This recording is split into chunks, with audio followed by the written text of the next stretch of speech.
Baiklah. Sebelum kita memulakan perbincangan pada malam ini, kita perkenalkan diri dululah. Okey. Rifah mesti dah kenal saya. Nama saya Nur Syafiqah binti Muhammad Jufri, boleh panggil Syafiqah atau Fika. Rakan saya di sebelah kanan, saya Nur Izawana binti Ibrahim. Dan saya Nur Farhan Nabiah binti Safu Bahrain. Dan dua ahli kumpulan kami lagi. Dan saya Ahmad Wazir Nabi Famidin dan rakan seperjuangan saya Hilman bin Nazirun. Baik.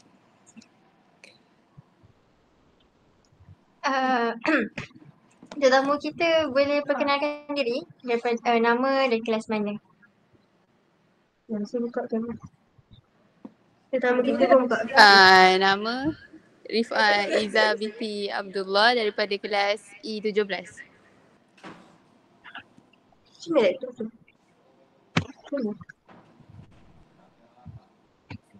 Saya Wan Nur Adriana. Jangan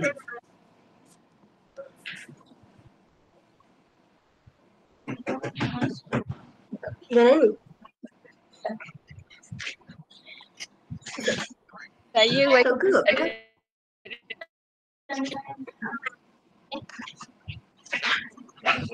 Okey. Semua dah perkenalkan nama. Jadi kita mulakan sesi perbincangan pada malam ini. Slide sini ni. Sekejap Ketika tutup sana.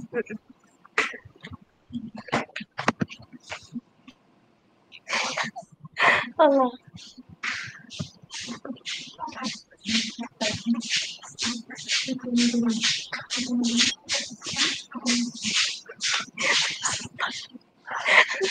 Astagfirullahaladzim. Saya buka mic. Ya Allah. Buka mic je.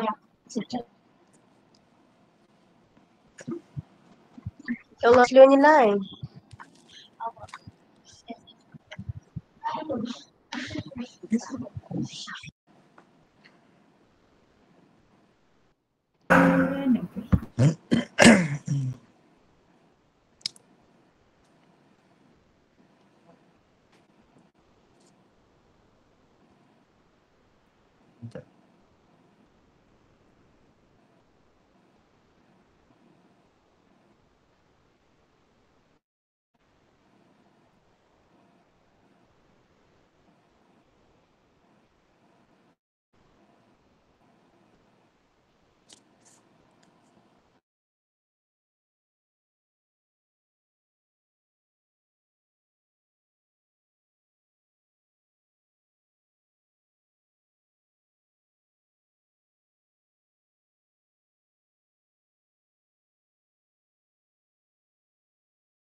Maaf slide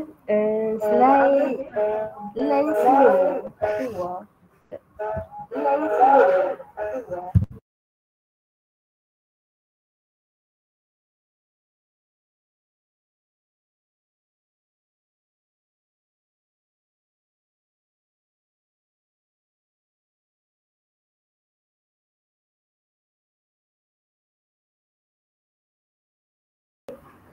Di mana tadi? Okay, kita baca soalan. Soalan yang pertama. Ibadat solat adalah satu ibadat yang sangat unik.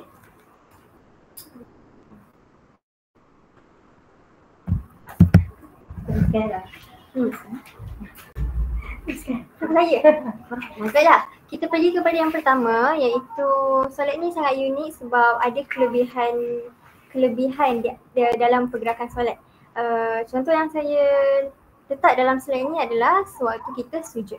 Menurut Muhammad bin Moshin atau lebih dikenali sebagai Cik Mat, dalam buku yang bertajuk 15 Kelebihan Memelihara Solat, menyatakan bahawa pergerakan-pergerakan dalam solat mempunyai hikmah di sebaliknya. Yang pertama, kita tengok penerangan sewaktu sujud, kepala berada dalam keadaan yang paling rendah berbanding jantung dan kaki, maka berlakunya pengaliran darah ke otak dan badan akan menerima zat-zat yang secukupnya. Saya ada satu soalan. Ada tak di antara ahli keluarga kamu, masa ibu ke siapa-siapa je kan, bila kita pening digalakkan untuk sujud, ada tak? Ke tak ada? Sebab ibu saya selalu cakap macam tu, bila pening sujud. Ada. Bagus. Ada. Itu adalah salah satu untuk kurangkan pening lah. Jadi kesannya kita dapat mengurangkan pening kepala. Tapi kalau untuk pening kepala yang macam terlalu berat lah macam tu, tak digalakkan lah, takut hitam ke pengsan ke apa. Baiklah, untuk penerangan yang kedua, kepala dan jari-jari tangan berada pada paras yang sama. Keadaan jari-jari itu akan menyebabkan semua otot bergabung antara satu sama lain. Sini. Nampak? Lepas tu impaknya otot-otot akan menjadi kuat dan besar. Kenapa saya letak perkataan kuat di hadapan? Sebab kemungkinan besar untuk otot-otot tu kuat lebih besar peratusnya. Macam itulah. Baiklah, saya serahkan kepada rakan saya seterusnya.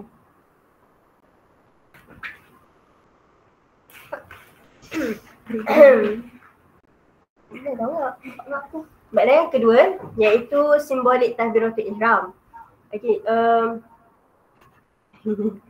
baiklah, menurut buku Solat Itu Mudah oleh Zulkifli Muhammad Al-Bakri, beliau menghuraikan bahawa takbir pembukaan solat iaitu takbiratul ihram melambangkan pemutusan hubungan dengan dunia dan pembukaan hubungan eksklusif dengan Allah. Ini menunjukkan kedalaman makna rohani solat sebagai ibadah yang mengangkat martabat manusia. Contoh situasi, masa kita solat tu kan kita ucap Allahu Akbar. Betul. Okey, jadi dia macam kita tengah mengisytiharkan bahawa Allah tu maha besar. Maksudnya lebih besar daripada segala urusan dunia kita. Dan seterusnya, semasa kita mengangkat tangan tu ibarat kita melepaskan segala beban dunia seperti kerja, masalah, hiburan. Betul. Betul. Media sosial dan semua tu ditinggalkan buat seketika. Dan bila kita takbiratul ihram tu dia macam seakan-akan kita masuk dalam zon eksklusif. Maksudnya macam hanya antara kita dengan Allah je. Gitu. Faham? Okay. Yalah, faham? Ozif. Boleh. Apa yang boleh? Okay, seterusnya kenapa solat ni bermakna? Kerana yang pertama dia menyucikan hati dan gangguan dunia. Maknanya macam kita ni bila stres kan. Lepas tu biasa kan buat solat-solat sunat kan. Jadi bila kita solat sunat tu macam dah hilang sekejap lah beban tu, hilang memang hilang. Gone lah. Lepas tu yang kedua, mengangkat martabat kita sebagai hamba yang sudah berhadapan dengan Tuhan dan melatih fokus dan khusyuk. Ya Allah. Melatih fokus dan khusyuk kerana kita sedang berdiri di hadapan Yang Maha Kuasa. Seterusnya.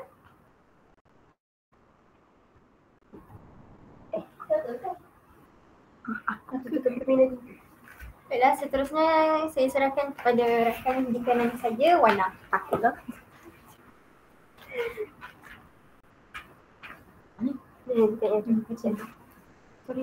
Ni. Assalamualaikum. Saya Nur Izawana atau lebih mesra digelar sebagai Wana. Okey, persoalan kita pada malam ni,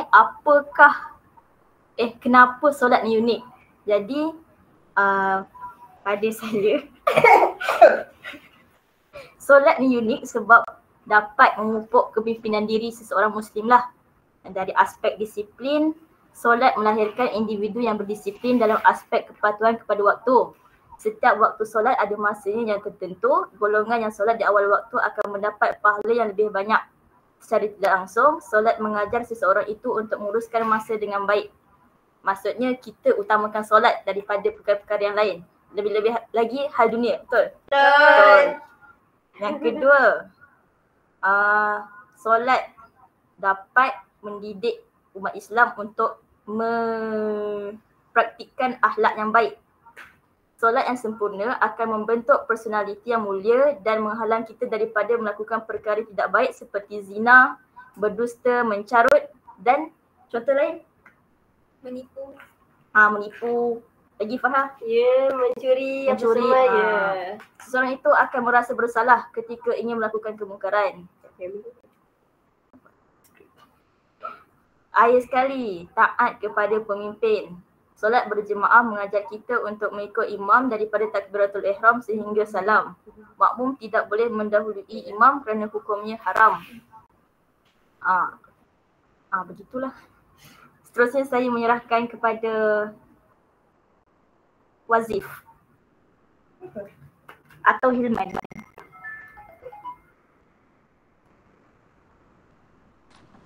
Okay. Assalamualaikum dan salam sejahtera. Okay, baiklah. Kita akan masuk ke dalam isu berkaitan kerosakan akidah. Isu kerosakan akidah ni sangat familiar dalam kalangan masyarakat ketika ini. Jadi saya akan kupaskan sedikit sebanyak, iaitu liberal dan pluralism agama. Dalil Allah Subhanahu Wa Taala berfirman, Inna ad-dina 'indallahi Islam. Maksudnya sesungguhnya agama yang benar di sisi Allah ialah Islam. Surah Ali Imran ayat ke-19. Jadi huraian yang boleh diberi adalah ada segelintir umat Islam yang terpengaruh dengan ideologi barat sampai menganggapkan bahawa semua agama adalah sama, atau memikirkan hukum Islam boleh diubah mengikut zaman. Pegangan seperti ini bahaya kerana menolak kebenaran Islam sebagai satu-satunya agama benar di sisi Allah Subhanahu Wa Taala. Golongan yang kita boleh perincikan lagi adalah golongan orientalis. Golongan orientalis ini adalah daripada golongan ilmuwan daripada sarjana barat untuk mencelarukan akidah umat Islam, iaitu mereka ini majoritinya daripada kalangan Yahudi. Orang Yahudi ini bijak-bijak, jadi mereka ini mengkaji berkaitan agama Islam. Kerana apa? Kerana ingin mencari kesalahan-kesalahan dalam agama Islam itu supaya boleh memesongkan. Dengan bagaimana? Contohnya mereka macam mana? Memesongkan. Memesongkan dari segi akidah. Segi akidah. Gay, macam gay, LGBT. Baru-baru ini tu lah di media sosial TikTok. Cikgu. Yang ramai-ramai dia dekat jalan Cokit kan. Dekat Cokit tu. Ada orang, Masya Allah. Dekat Ganu. Ganu lah. Cokit lah. Cokit. Ada orang tu bogey-bogey dengan lelaki tu mandi pada. Allahu Akbar. Allah saja yang tahu. Dia buat aktiviti yang tidak baik. Aktiviti yang tidak baik lah. Pejabat awam pun ada. Jadi kita sebagai pejabat awam, kita perlu mengelakkan perkara-perkara sedemikian. Seterusnya, pegangan seperti ini bahaya kerana menolak kebenaran Islam sebagai satu-satunya agama benar di sisi Allah SWT. Okay, kita ambil ayat. Atau memikir hukum Islam boleh diubah mengikut zaman. Sebelum apa? Agak Islam liberal ni lebih kepada dia nak bertoleransi. Dia nak, kata kunci dia nak bertoleransi dengan penjenayah. Contohnya, Islam ini ada hukum hudud tapi tidak dilaksanakan dekat Malaysia sekarang. Jadi sepatutnya pencuri mestilah hukum hudud dia potong tangan. Betul tak? Betul. Tapi sekarang tak dilaksanakan kecuali di Terengganu. Betul tak? Terengganu bagus. Sebab dia rotan-rotan kan, tak solat kan. Bagus lah Terengganu. Bagi saya. Baca. Lepas tu ni Islam liberal ni sepatutnya mahkamah syariah perlu diletakkan di atas mahkamah persekutuan. Bukannya mahkamah persekutuan tu di bawah di atas mahkamah syariah. Bila mahkamah syariah berada di atas mahkamah persekutuan, atas lagi syariat Islam yang sebenar-benarnya Islam baru boleh dilaksanakan. Oh. Marah tu. Betul Ego. Jadi itulah pendapat sedikit sebanyak daripada saya. Tu je. Sambung sikit. Lama Rahman. Sikit je. Okay, Bawah ni. Yang ni untuk yang kedua lagi. Oh ada dua orang. Tu. Jadi apa yang saya boleh simpulkan lagi adalah pluralism agama. Pluralism agama ni plural. Kita belajar plural 2 kan? Single 1. 2 atau lebih. Pluralism. 2 2 atau lebih. 2 atau lebih. Jadi takkan kita nak beragama dengan banyak-banyak kot. Betul. Agama satu dah lah. Agama banyak-banyak serupa hang pandai ibadat hang kuat Ibadat buat satu, solat 5 waktu pun hang buat lah minit nak banyak agama pula. Hang apa? Sabar Ustaz, sabar. Saya tak tahu Sabar. Lalu mayati. Saya marah dengan golongan-golongan yang pluralism agama ni. Okay Man, okay kau. Ni apa pandangan? Okay, apa pandangan para ni apa tetamu jemputan kita?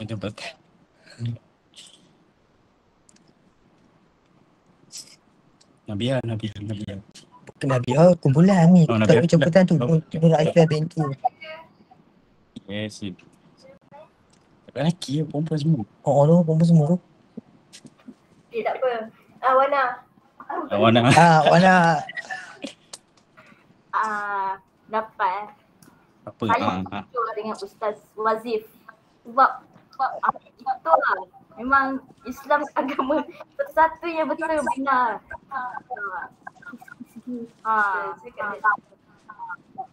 Macam seperti yang berlaku di Pulau Pinang baru-baru ini yang ada spa, sauna. Ya betul, video tersebut lah yang saya huraikan sebentar tadi. Yang paling tidak disukai sebab orang-orang yang gay tersebut tidak ditangkap dan akhirnya dilepaskan. Ya benar. Itulah saya kata mahkamah persekutuan di atas mahkamah syariah.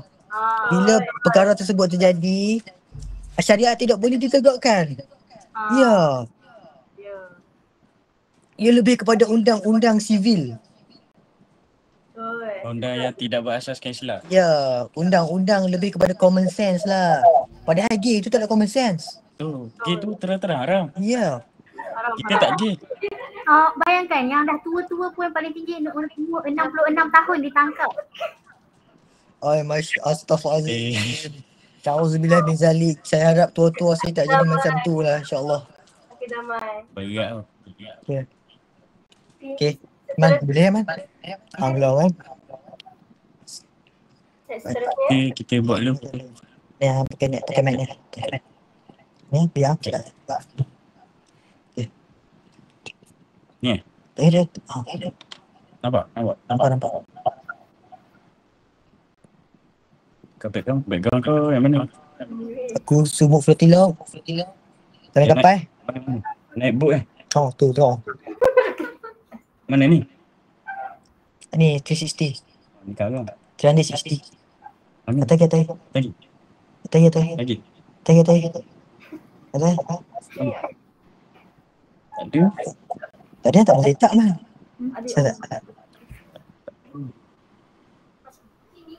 Tak ada Man. Filter. Oh, filter. Bukan. Sebanyak. Tutup. Mana profesional? Tak ada.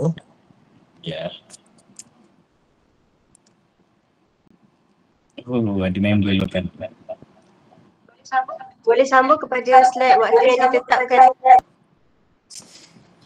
Baiklah sekarang. Assalamualaikum dan salam sejahtera. Salam. Dengar ke? Dengar. Baiklah, hari ini saya akan membentangkan pula tentang kepentingan tentang waktu yang ditetapkan dengan teratur. Pada bahagian pertama, kita lihat ayat daripada surah An-Nisa. Ayat berapa? Ayat keempat. Ayat ke 104. Ayat 103. 103. Pada bahagian pertama, Allah berfirman. Baca sih. Inna salata kanat 'alal mu'minina kitaban mawquta. Okey, maksudnya adalah sesungguhnya solat itu adalah satu kewajipan yang ditentukan waktunya ke atas orang-orang yang beriman. Ayat ini menunjukkan bahawa solat mempunyai jadual yang tetap, tidak seperti ibadah lain. Berbeza dengan ibadah lain yang lebih fleksibel. Sebagai contohnya, ibadah daripada agama Hindu. Dia ikut dia nak solat ke tak nak solat ke kepada dia. Tak tetap macam dengan agama Islam kita. Agama Islam kita ada solat 5 waktu. Subuh, Zuhur, lagi Zul? Asal. Maghrib, Isyak. Betul. Itu adalah 5 solat yang wajib kita lakukan dalam kehidupan seharian. Berbeza dengan agama yang lain, contoh agama Hindu. Sebagai pengalaman saya berkawan dengan rakan yang berbangsa India dan beragama Hindu, diorang solat tidak mengikut kewajipan seperti kita. Diorang kadang-kadang nak solat, tak nak solat, tak apa. Mana dia.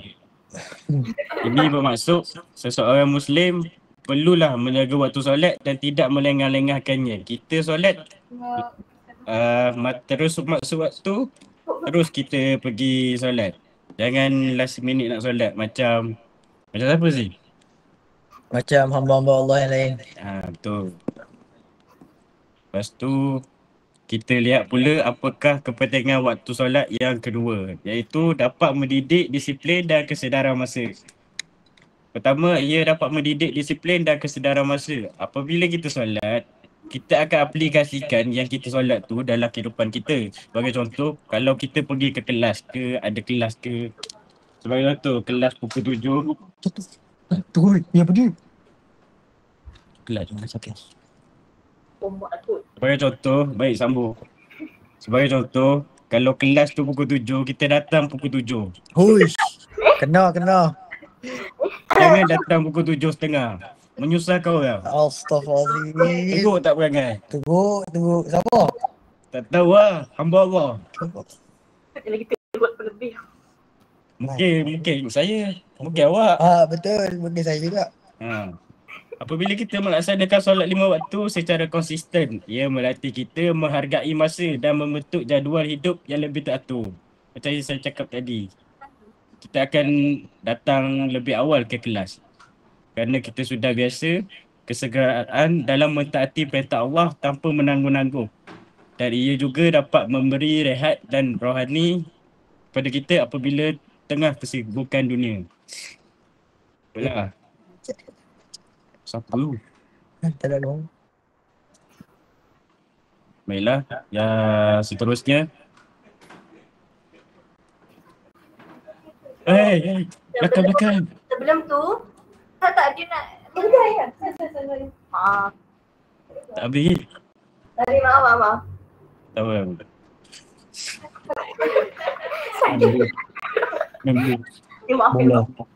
Boleh. Baiklah, yang ketiga adalah menghubungkan manusia dengan pencipta. Siapa pencipta kita? Allah SWT. Betul. Pencipta adalah Allah Ta'ala secara berterusan. Dengan adanya solat 5 waktu, seseorang tidak akan terputus daripada Allah terlalu lama.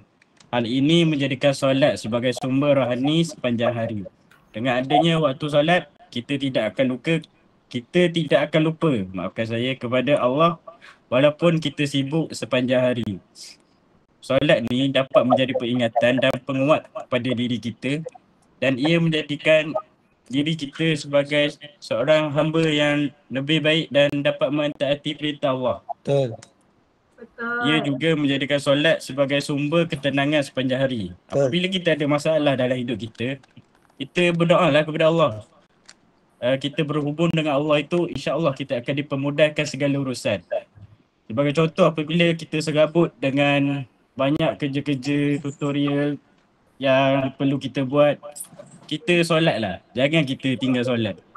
InsyaAllah tutorial yang akan kita buat tu Allah akan permudahkan. Betul Zee? Betul. Walaupun last minute ke, yang penting kita kena ada connection dengan Allah. Betul. Barulah Allah akan permudahkan. Betul.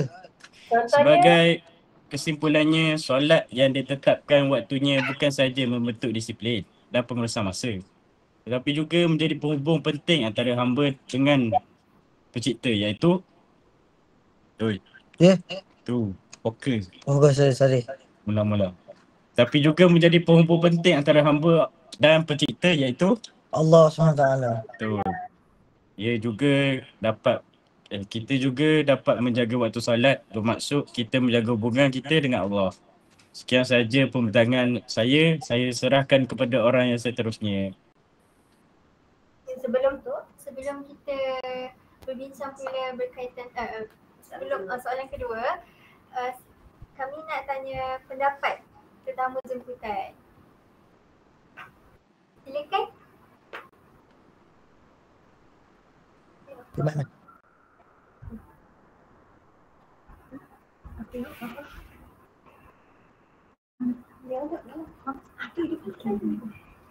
apa kita tunggu. Tak apa, ambil masa. Lama sikit tak? Kita rehat rohani di semua, kita buka dulu. Refugee tandas. Okay. Dia tanya apa? Pendapat apa yang kamu faham atau ada yang nak tambah ke? Mic.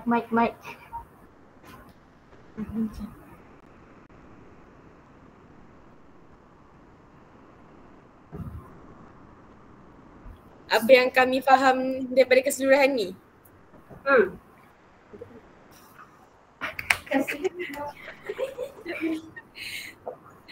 Apa yang kami faham daripada semua yang korang dah cakap tadi tu, daripada awal sampai habis, macam korang kata tadi, solat ni bukan hanya ibadah yang biasa. Bila kita solat, bila kita dah takut ke, dah buat PB, jadi bila kita solat tu dapat ketenangan. Lepas tu solat ni dia sama untuk setiap Muslim. Jadi bila kita tak solat, itulah punca kita tak tenang dalam kehidupan kita. Terima kasih. Setuju.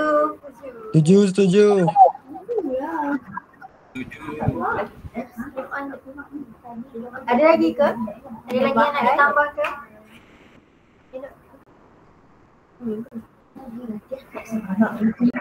Mari kita kita beralih kepada soalan yang kedua, iaitu membahaskan falsafah sebenar di sebalik ibadah solat dari berbagai perspektif. Jadi ahli kumpulan saya boleh mulakan dahulu. Ustaz Iman dan Ustaz Uzi.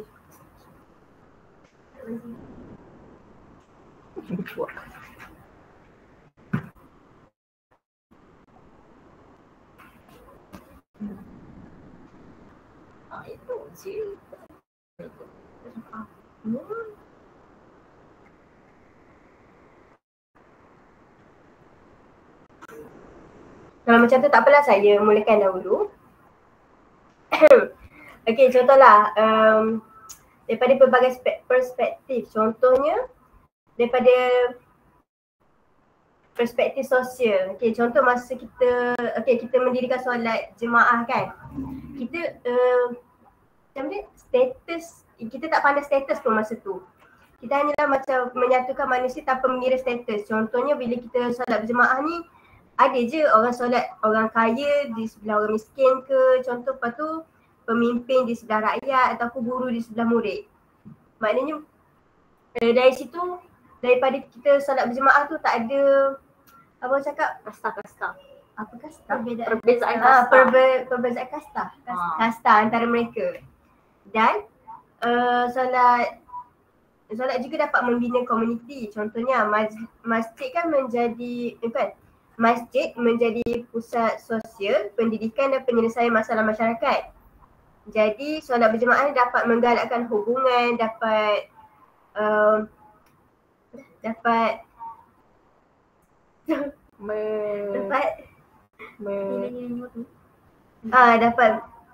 meningkatkanlah perpaduan Islam. Perpaduan Islam. Jadi dan solat jemaah juga dapat menjana kepimpinan. Contohnya seorang imam. Imam tu dia menjadi model kepada para makmum dia lah. Sebab imam tu dia menjadi model dari segi akhlak, ilmu, ketegasan, keteladanan. Jadi dapat mengembangkan budaya Muhammadiyah dan dipimpin secara bijaksana. Sebut pasal kepimpinan kan, kita memang pasal masa kan. Masa. Tepati masa. Macam yang kita cakap pada hari tu, yang tutorial, betul lah macam yang Hilman ataupun Wazim sebut tadi, pasal tutorial walaupun last minute tapi berjaya dijayakan. Tapi ada juga masa tu kita Yang pandang remeh.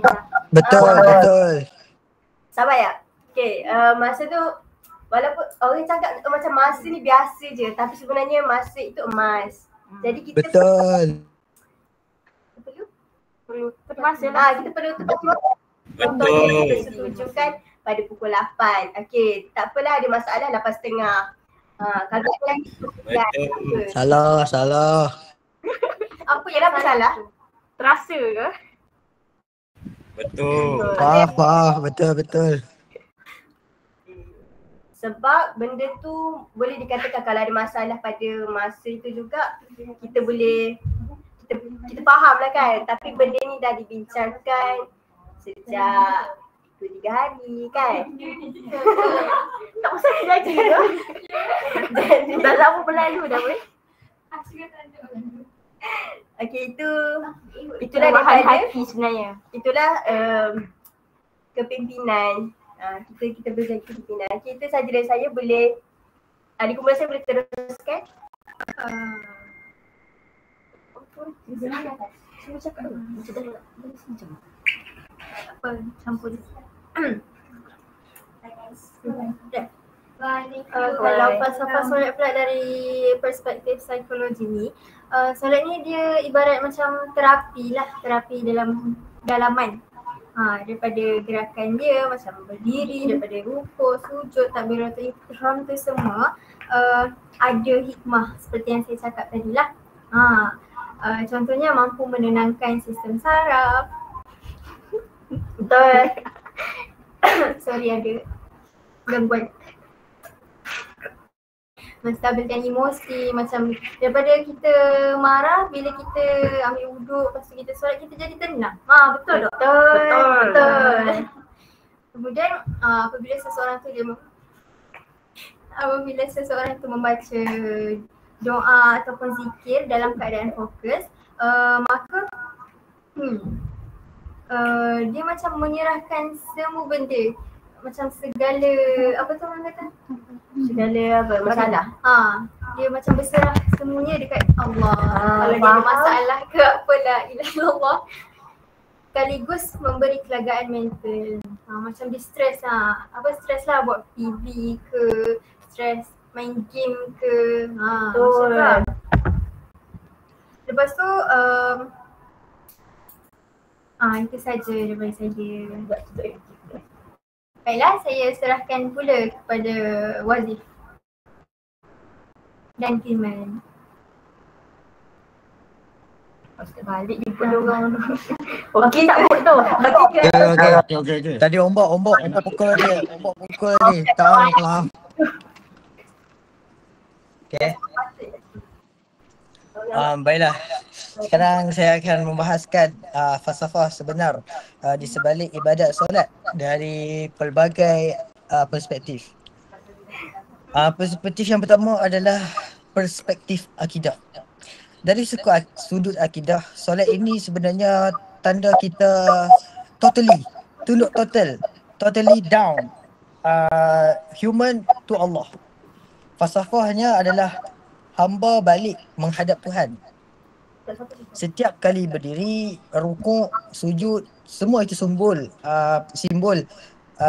mengatakan bahawa manusia itu mengakui kelemahan diri dan tak ada apa yang dia miliki melainkan daripada Allah.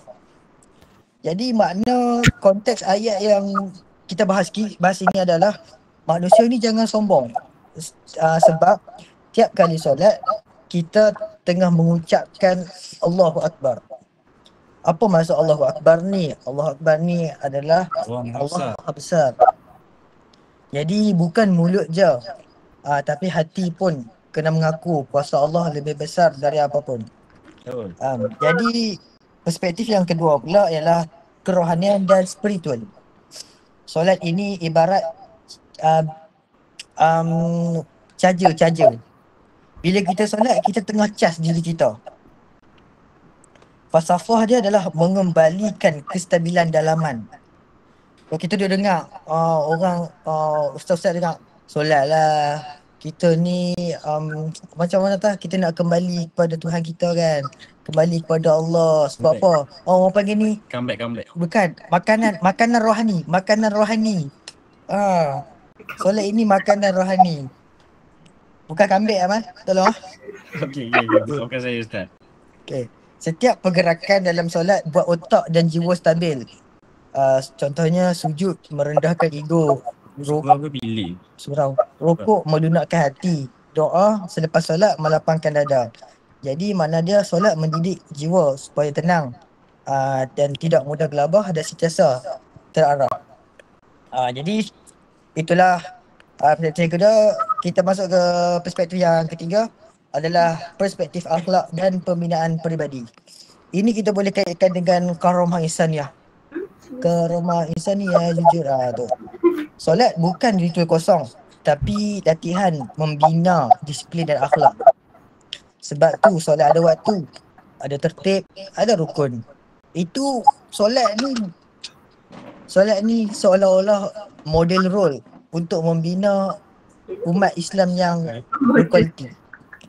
Jadi solat ini melatih manusia berdisiplin, bertertib, tahu tanggungjawab, jaga waktu, jaga amanah.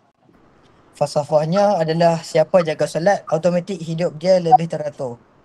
Yang keempat pula perspektif sosial, kemasyarakatan. Solat berjemaah bukan sahaja pahala besar, tapi ada falsafah sosial, iaitu apabila kita solat secara berjemaah, kita kena merapatkan saf. Jadi hapusnya jurang darjat. Contoh itu saya tengok Hilman dia semayang dengan Ustaz Khidir. Ustaz Khidir darjat dia tinggi, Hilman darjat dia rendah. Bila duk rapat, jurang dia tak ada. Betul tak? Lepas tu solat berjemaah ni ada imam. Jadi kita akan melatih diri kita untuk hormat kepada pemimpin. Seterusnya makmum. Makmum ni dia kerja, dia ikut imam. Bila ikut imam, ikut peraturan lah. Imam tak buat, hang tak buat lah. Kalau imam buat, tiba-tiba hang tak buat. Oh tak boleh jemaah batal. Itulah latih mengikut peraturan. Yang keempat adalah jemaah. Jemaah ni mengukuhkan perpaduan. Bila kita solat sama-sama, tak kira lah hang Nigeria ke, Cameroon ke, hang Arab Saudi ke, mayang sekali. Itulah membentuk perpaduan. Allahumma idah. Falsafah dia adalah manusia hidup bukan bersendirian, tapi dalam masyarakat. Solat jemaah ni ajar manusia pentingnya kerjasama, kesatuan dan kesetaraan. Yang kelima adalah dari segi psikologi dan emosi. Kajian moden pun tunjuk solat ni turunkan stres hormon dan stabilkan emosi. Tapi secara falsafah Islam, solat ialah terapi emosi yang menghubungkan manusia dengan tempat mengadu paling kuat, iaitu Allah. Bila kita sujud, manusia lepaskan beban hati tanpa rasa segan. Bila doa, manusia rasa didengari. Jadi falsafah dia ketenteraman bukan dicari di luar, tapi dalam hubungan dengan Tuhan. Iman, boleh ready Iman? Dan yang keenam adalah perspektif sains dan fisiologi tubuh. Walaupun solat bukan exercise, tetapi sujud melancarkan aliran darah ke otak, dan rukuk longgarkan tulang belakang, dan duduk antara dua sujud pula merilekskan otot pinggul dan paha. Falsafah dia, kesihatan jasad berkait dengan kita dengan ibadat. Sebab tu solat tu mudah, fleksibel, sesuai untuk semua umur. Jadi solat ni tak perlu kira umur. Tu Mahathir semua kata ya, solat ni bukan tak solat, solat. Macam mana Umar kau tahu kata, dia solat? kita ni kena husnuzon. Oh, insya-Allah dia solat lah. InsyaAllah dia solat lah. Kalau dia tak solat tu dia dengan Allah lah. Kita sembang dia solat dah. Okey. Okay, saya serahkan kepada Iman. Baiklah, saya amat tersentuh kepada apa yang diucapkan oleh Ahmad Wazif. Jadi, mari kita teruskan. Siapa tahu? Iman dia baru balik umrah. Saya baru balik. Balik umrah terus pergi laut Healing. Feeling kau. Sekejap. Hai ke umrah. Kami nak sampai Palestin lah ni sikit lagi. Sebab tu kena pakai cantik-cantik. Okey. Alhamdulillah. Ni berat Aduh. Hadir pi tidur kopi. Pi pandu kopi. Aduh kacau ah. Baiklah, mari kita teruskan dengan sambungan kita tentang falsafah sebenar di sebalik ibadat solat dari pelbagai perspektif. Kau tak ada orang lupa. Mekah tak ada bang. Background Mekah berat bang kat sini. Google Meet aku rasa tak mesra Islam lah. Tak mesra Muslim lah. Ni lah, ni macam Islami. Boleh Ui, Baiklah, yang ketujuh adalah perspektif tazkiyah. Habibi Dubai. Tazkiyah ni apa benda? Tazkiyah ni adalah penyucian jiwa kita. Tazkiyah tu naus. Okay, so. Solat adalah proses pembersihan diri. Falsafah dia, hati manusia cepat berhabuk.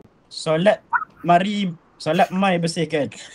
Ini bermaksud apabila kita menunaikan apa yang diperintahkan oleh Allah Subhanahu Wa Taala, maka ia akan dapat menyucikan jiwa kita. Betul tak? Betul. Perasaan yang ada dalam hati kita seperti nafsu, marah, dendam, semua tu akan menjadi lembut apabila kita sujud kepada Allah. Betul. Bila kita sujud ni, kita akan dekat kepada Allah Subhanahu Wa Taala. Ada connection di situ. Ya, betul. Betul. Bila kita selalu sujud, maka hati kita akan menjadi lebih lembut. Orang yang jaga solat betul-betul ni, karakter dia akan jadi lebih bersih. Seperti saudara saya. Saudara Saudara Ashraf Hakimi. Nampak sikit. Okay dah. Baiklah, seterusnya adalah perspektif yang ke-8 Ya. Ke-8 iaitu perspektif kepatuhan syariat. Apa itu kepatuhan syariat, Wazif? Kepatuhan syariat ni adalah kewajipan asas. Ketat tak kata. Ya. Okay, dan Solat ni adalah, maksudnya adalah solat ni bukan ibadat pilihan tetapi kewajipan asas. Maknanya kita wajib melakukan perkara itu. Apabila perkara itu wajib, maka kita walau bagaimanapun kita mesti melakukannya. yes, that's right. Kemudian dalam falsafah syariat ni, solat ni bermaksud tanda kehidupan iman seseorang. Kalau kita putus solat, iman kita makin nipis. Kalau kita jaga solat, iman kita tu makin tebal. Betul. Seperti yang kita tahu, iman ni dapat dijadikan sebagai benteng dalam diri kita untuk menghalang kita daripada melakukan segala kerosakan. Seperti contohlah, ada seseorang budak ni yang bernama Wazif ni. Contohlah nama dia Wazif Ashraf ke ataupun Iman. tak ya. Dia ingin melakukan satu kezaliman lah. Seperti contohnya apa sih? Bagi satu contoh yang buruk. Tak boleh lah. Dia bunuh orang. Oh, bunuh orang. Dia nak bunuh orang. LGBT. Dia nak melakukan aktiviti songsang ke. Faham harap. Kalau iman dia nipis, maka dia akan mungkin dia akan terjerumus dalam perkara itu. Betul, benar. Tapi jika iman dia tebal, maka dia akan menepis, menolak perkara-perkara yang tidak baik itu. Jadi maksudnya solat itu adalah tiang agama. Kalau runtuh tiang itu maka runtuhlah hidup kita. Betul. Okey, kita bergerak kepada seterusnya. Perspektif yang ke-9. Perspektif falsafah ketundukan dan keseimbangan hidup. Solat ini membina keseimbangan dunia dan akhirat. Waktu solat ni kita pecah kepada bahagian tertentu.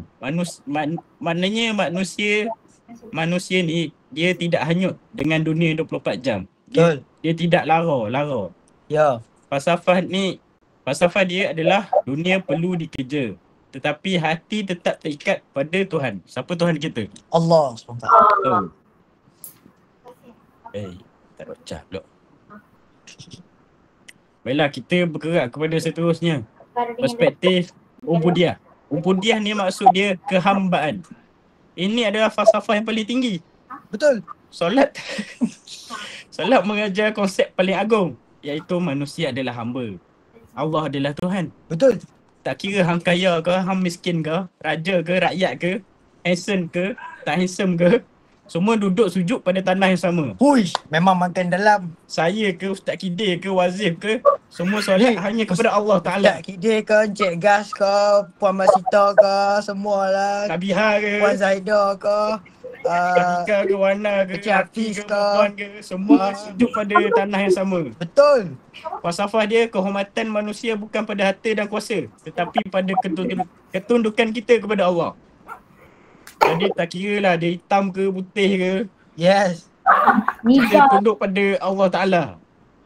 Yes. That's right, my man. Okay. Setuju. Ada apa-apa lagi nak tambah? Tak ada. Saya ni daripada golongan-golongan wanita. Golongan wanita. Jauhi zina. Jauhi zina. Okey. Padat, tepat dan ringkas, alhamdulillah. Betul. Jauhi zina ni bukan mudah. Man, kan nak mudah lagi man. 11 man. Kata sejam. Oh, sejam lagi. Benda ni kita boleh cut. Okey. Jauhi zina ni. Cut. Jap, Cik JBT. Jauhi zina. Zina tu Explain it to me. dia boleh dijauhkan. Tapi hati tu sendiri. Sama juga macam Mana enter? J dengan Lesbian tu. Baik bosku. Jangan panggil bosku. Bosku. Baiklah, kita akan teruskan dengan pertanyaan daripada kaum perempuan tadi, iaitu jauhi zina. Jauhi zina ni bukan sekadar larangan, tak bagi buat hubungan luar nikah je. Tetapi konsep dia jauh lebih besar, luas dan mendalam. Islam bukan suruh kita jangan buat, tapi suruh jangan hampiri. Yes. That's right. Dalam Al-Quran, Allah tak kata jangan berzina, tetapi Allah kata, aku agak ayat ni betul. Betul, insyaAllah. Tengok mana? Ni. Janganlah Allah berkata, Allah berfirman, janganlah kamu menghampiri zina. Maksudnya, jangan bagi diri kita ataupun diri sesiapa dekat pun dengan benda yang boleh membawa kepada zina. Contohnya couple ni. Ya Allah. Marah. Kenapa? Sebab zina bukan berlaku tiba-tiba. Dia satu-satu. Betul? Yes. Contohnya? Ni bila couple, ada orang ketiga. Ni setan. Tengah ni setan. Ni lelaki perempuan. Contoh saya ambil. Contoh, kita buat contoh. Ni Ashraf. Ni siapa? Ni Aimi. Ni contoh lah. Tukar nama. Saya jumpa nama kat sini Syafika. Contoh. Ni Ashraf, ni Syafika. Lepas tu setan. Ashraf ni orang nak couple. Lepas tu Ni keluar setan. yang ketiga. Ni setan ni. Ni setan ni. Setan memang hidup kat tengah ni. Dia kacau. Lepas tu jadi macam ni. Inilah apa yang kita kata Zina.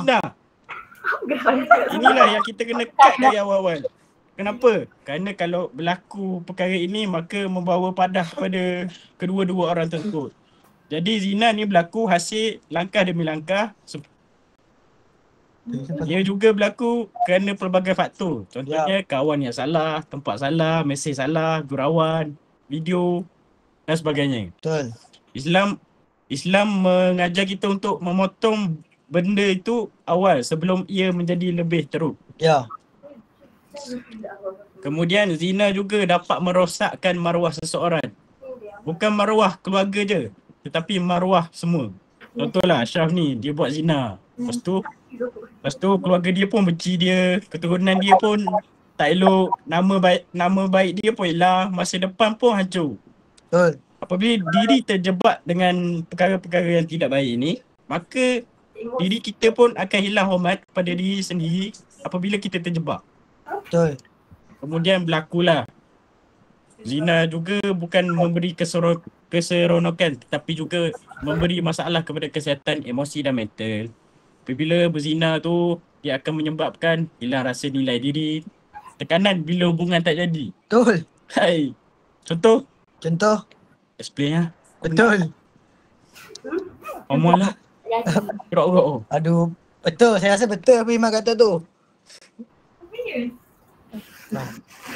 Okay, Uman. Okay, saya nak cerita pengalaman saya. Saya bekerja dulu kan. Okay. Ada manusia ni, dia perempuan. Dia ni kita ambil iktibar. Kita bukan nak mengumpat dia, tapi kita ambil iktibar kisah dia. Dia menceritakan pengalaman. Beliau ni seorang perempuan. Saya ingat ke dia ni tak kahwin lah sebab umur dia sama. Tiba-tiba saya tanya dia, satu hari tu ada budak tu dengan mak tu mai. Lepas tu dia layan budak tu macam anak dia. Saya tanya, ni siapa dia? Dia kata ni lah anak aku. Hang kan sama bayang aku kau. Macam mana ada anak ni? Dia kawan awal kot. Kan, dengar dulu. Okay. Oh, anda pada anak. Lepas tu saya tanya dia. Lepas tu kami dekat belakang, kami lepak ramai-ramai. Lepas tu dia ceritalah dia ni terlanjur. Uish, berat tu. Saya agak terkilan lah sebab saya berada di saya macam mana tak? Dia lawa. Dia biasa lah. Biasa.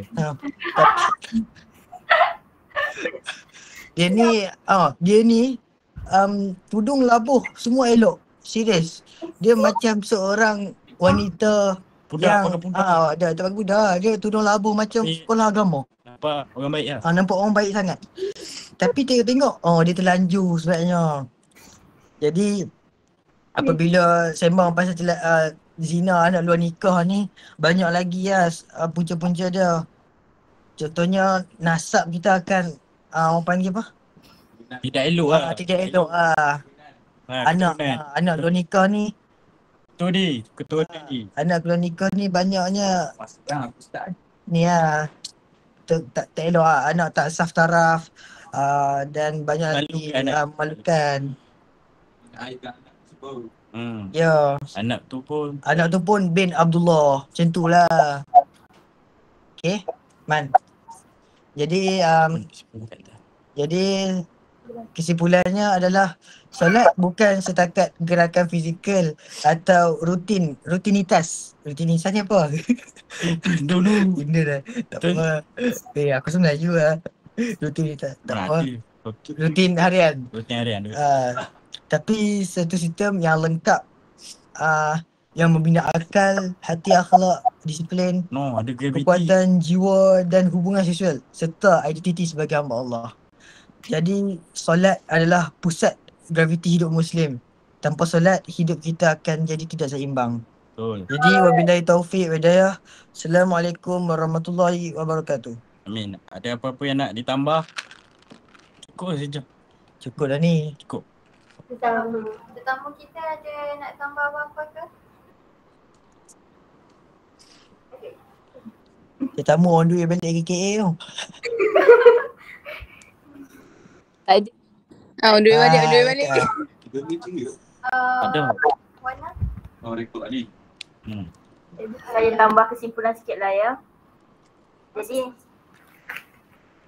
kesimpulan tambahan, solat bukan sahaja ibadah wajib dalam Islam, malah menjadi cara bersihkan hati dan mengukuhkan akhlak mulia dan kebesaran. Lepas tu solat juga mendidik umat Islam untuk sentiasa ingat kepada Allah dalam setiap keadaan serta menjadikan solat sebagai pelindung daripada melakukan kemungkaran. Selain itu juga solat juga membentuk identiti dan jati diri Muslim taat, sabar dan berdisiplin. Dalam konteks kehidupan moden yang serba mencabar, solat menjadi tempat untuk mencari ketenangan dan kekuatan dalaman. Maka solat perlu dilaksanakan dengan penuh keikhlasan dan difahami hikmahnya agar dapat memberi impak yang menyeluruh kepada pembangunan diri dan masyarakat. Nampaknya kita sudah di penghujung. Ada. Kita pun dah jam dah. Macam ni, dah sejam Macam ni. Dah siap.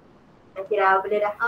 Sebelum tu yang contoh tadi tu saya tak puas hati je. Mana? Contoh tak puas hati. Kan contoh. Contoh. Betul. Contoh, itu kan contoh. Itu kan contoh. Banyak-banyak contoh. Contoh. Contoh. Contoh. Contoh. Contoh. Trend kat TikTok. Ni Ni couple ni tak elok. Betul je. betul ke apa tak elok? Harap-harap contoh tidak menjadi kenyataan lah.